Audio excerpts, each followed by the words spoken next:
Bonjour à tous et bienvenue sur le coin PCM TV en ce mardi 6 mai 2017, jour de deuxième étape de ce Tour de Suisse, et ils arrivent à Revelden et toutes les autres de troisième catégorie. Mais attention que les sprinters se fassent piéger parce que vous voyez là c'est l'arrivée, et quand je parle d'arrivée, eh ben, il y a une côte. Il y a une côte de troisième catégorie qui est juste ici. Ça peut favoriser les punchers qui peuvent s'échapper pendant que les sprinters bataillent pour rester dans le peloton. On va voir tout de suite ça en arrivant au début, aux 5 derniers kilomètres de la côte de deuxième catégorie.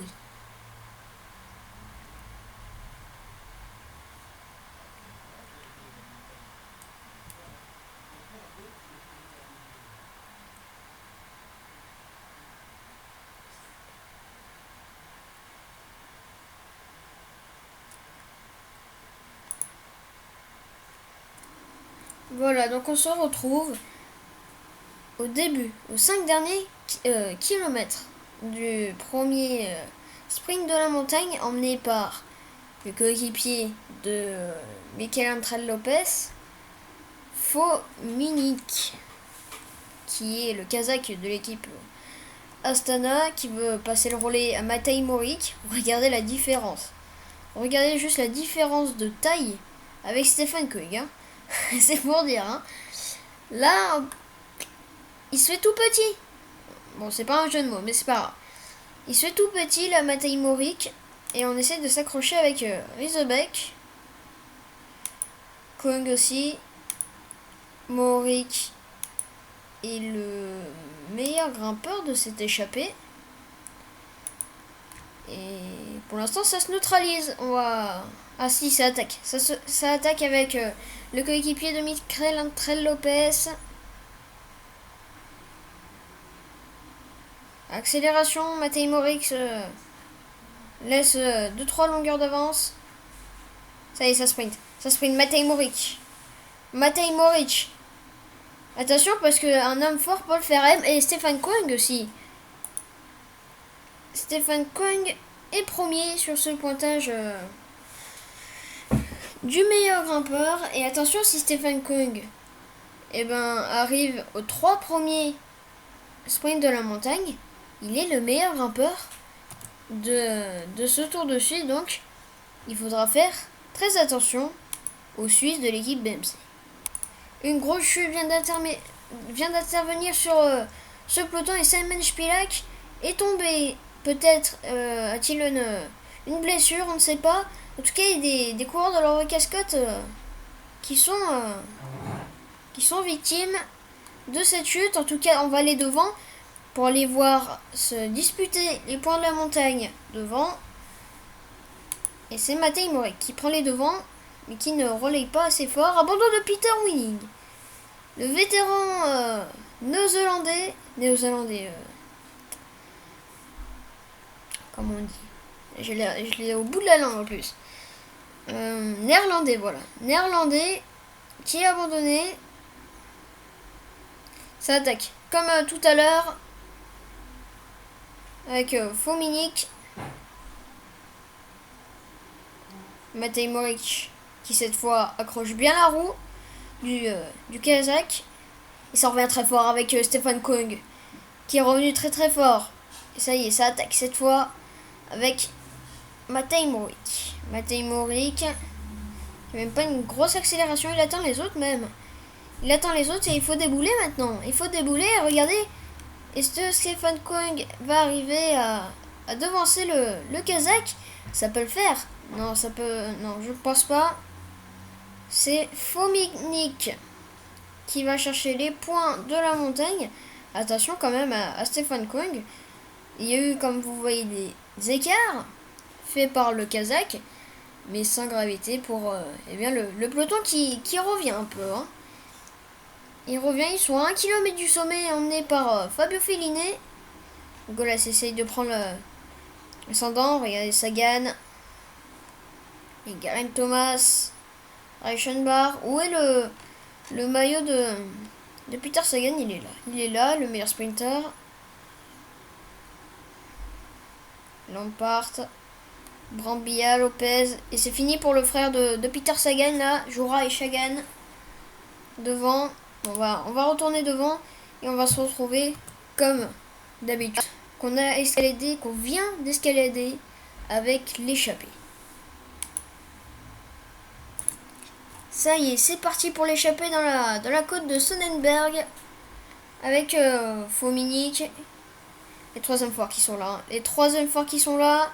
D'ailleurs, on s'est fait attraper, je crois, par un coureur. Et est-ce que Stefan Koenig va savoir débouler? En tout cas, c'est fini par Rysbeck. Hein, qui va se faire avaler, je pense, par le peloton. Et Stefan Koenig, pourquoi pas meilleur grimpeur tout à l'heure. Et il craque. Et il craque. Comme ses deux compagnons d'échappée. Stefan Koenig, pour l'instant, est deuxième. Il est deuxième. Mais attention, il est à 2 points seulement d'Alexis Goujard, qui a tenté de s'échapper au début de la course. Pardon. Là, on va pas s'arrêter. On va pas faire de pause. Parce que là, c'est... Je sais pas si vous avez le panneau des kilomètres. Encore. On se repose du côté de Stefan Koenig. Et derrière, ça revient pas avec Mohoric. Hein. Matej Mohoric ne revient pas. Et ne reviendra pas, je pense.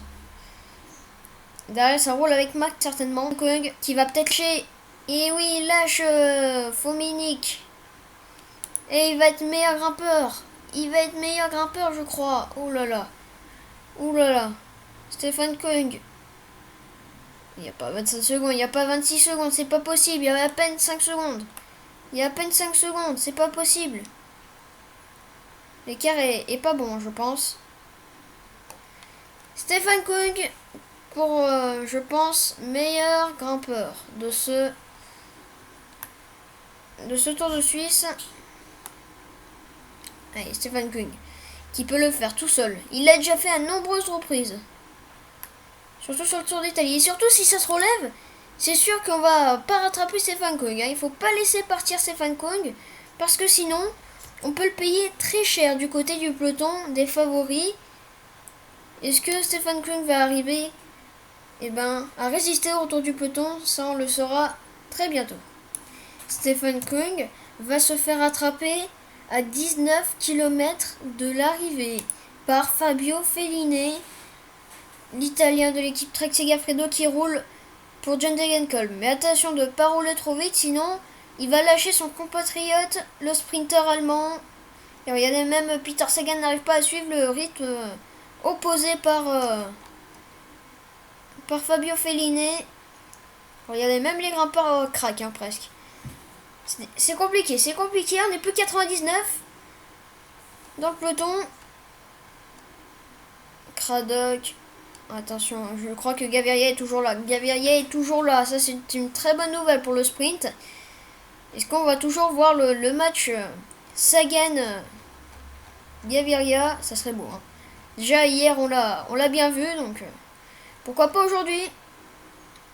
Felline, toujours premier, qui va emmener à la perfection son sprinter. Est-ce que le sprinter allemand est toujours là? En tout cas, il y a des gros sprinters là. Il y a des... Ah si, John Degenkolb est toujours là. Il est loin, John. John Degenkolb est plutôt loin. Et en plus, il craque. John Degenkolb craque. Encore une fois. Ouh. Même Fabio Felline en même temps, hein, en plus. Et là, ça ne roule pas. Heureusement qu'il n'y a toujours pas Koenig. Parce que sinon... Et ça roule pas du tout. Hein. C'est le moment pour attaquer au leader. Hein. Là, il y a Dumoulin bien placé à côté de Thomas et de Felline. Ça ne roule pas beaucoup. Ça fait 15 km. Hein. Ils vont passer à 15 km. Là, il y a la descente. Pardonnez-moi, j'ai fait un petit faux mouvement. Alors, on récupère tous. Tout le monde récupère. Ça va pas très vite. Bon, on est quand même à 49 km/h, mais ça va pas très vite. On a le ressenti. Surtout, on va prendre la roue de Gaviria pour voir. Et qu'elle me gêne. Qui protège certainement Jonathan Hiver. Calmejane qui peut faire une surprise aujourd'hui, hein, ça se peut. Hein. On est à 7,5 km de l'arrivée. Maillot à poids est distancé. Et bah, ça va se jouer. Hein. Ça va se jouer à une seconde près. À la seconde près. 5 km, ça ne roulait pas toujours. Denise, pourquoi pas, qui va rouler pour Van Avermaet qui est ici. Hein. Van Avermaet est plutôt bien placé. Mais là, le mieux placé pour l'instant, c'est Gaviria. Hein. Il est bien dans la route de son coéquipier qui est de la Cruz. Elminger emmène un train pas très soutenu. Là, le petit Gaviria, ça doit être Kenny Elisson, ouais. On est bientôt à l'arrivée, 3 km, on voit la flamme rouge. Et l'arrivée là-bas. Dégage, après là, c'est parti. C'est parti. On s'est fait bloquer de la part d'Elminger. On s'est fait bloquer Elminger. Et peut avoir d'information. Greg, Peter Sagan. Calme. C'est Greg Van Avermaet. Greg Van der Vries. Calmejane en quatrième. Là, il y a deuxième. Peter Sagan deuxième. Corne cinquième. Mais quelle étape. Je pense que Gaia va demander réclamation parce qu'on a vu Elminger quand même bloquer Gaviria pendant que Greg Van Avermaet attaquait. Ouh, là il va y avoir de l'échauffourée en arrivant au bus. Oh là là là là là là. Mais quelle fin d'étape. Quelle fin d'étape. J'ai dit que Greg Van Avermaet était pas très bien placé. Et finalement, eh ben, il est quand même premier.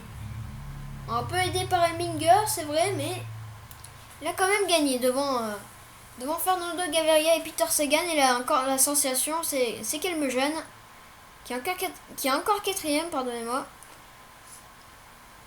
Ouh là là là là.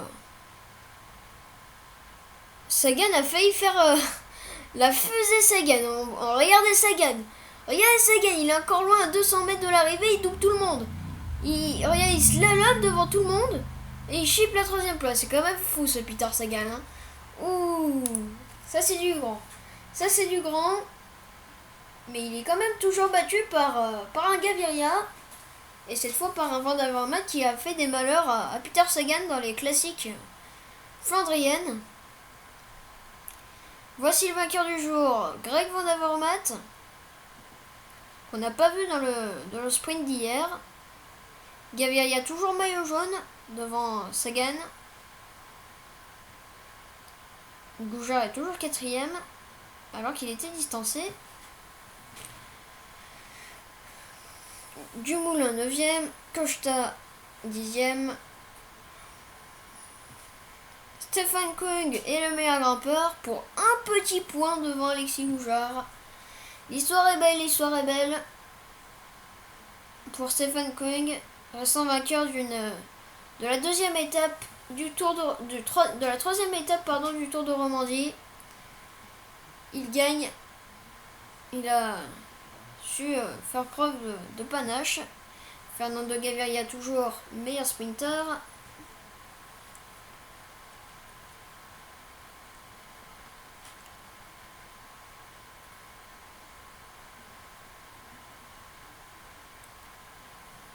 Gaviria meilleur jeune, et c'est toujours Cornelissen qui va le porter.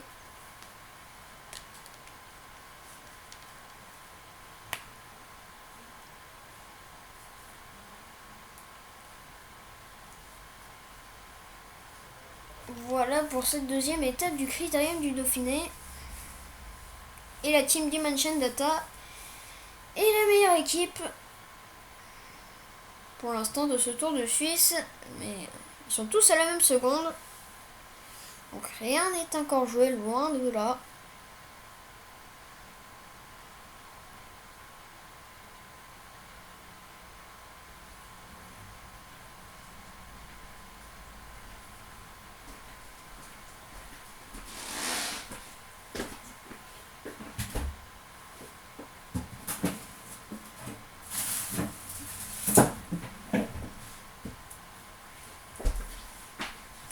Van Avermaet règle le sprint. Affaire suivant. Et puis voilà pour cette deuxième étape. Prochaine étape sera bien sûr sur le coin PCM TV. Troisième étape, encore une étape de plaine. La quatrième étape, cette fois une étape de montagne qui sera que pour les montagnards. La cinquième, encore une étape de montagne. La sixième arrive à Solden. Attention à cette terrible ascension du Solden. La septième arrive à Davos pour un contre-la-montre. Et la huitième, encore à Davos, cette fois pour une étape de montagne. Le classement général n'a pas bougé, sauf peut-être Alexis Goujard qui a perdu... Lilian Camogen a perdu une place. Et puis tous les favoris sont classés en même temps, je pense. Sauf Van Avermaet qui a perdu du temps hier, c'est vrai. Il était tombé. Et il y a eu l'abandon de Peter Winning aussi, 36 ans. Et Yele Wallace en toute discrétion. Allez, je vous remercie d'avoir regardé cette deuxième étape du Tour de Suisse. Mais écoutez, je vous retrouve demain pour la prochaine étape, une étape de plaine sur le coin PCM TV. Allez, bye bye.